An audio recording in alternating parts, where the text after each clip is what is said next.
Ate, pabili nga po ng isang balot ng Spanish bread. Spanish bread. Ito, Magkano po? 50 pesos. Ay, kuya, may Ano po yun? sinabi sa akin yung anak ko Naku, kasi.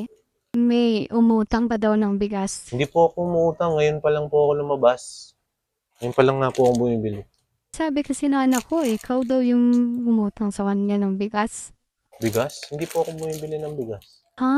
Bakit ganun? Kasi sabi ng anak ko, Itanong niyo po ba sa anak niyo kung sino? Baka pinagbibintangan lang po na ako ng anak niyo. oo, naitanong ko. Sabi niya kasi, yung gwapo, tas yung cute. Parang tanga to si ate. Basta gwapo daw dito sa lugar Ay natin. naku te, sorry. Hindi po talaga ako yun. Ganun, sabi ko, hawig daw kasi ni Piolo, ikaw lang na kita namin kawig ni Piolo dito sa lugar natin. Parang sira to si ate.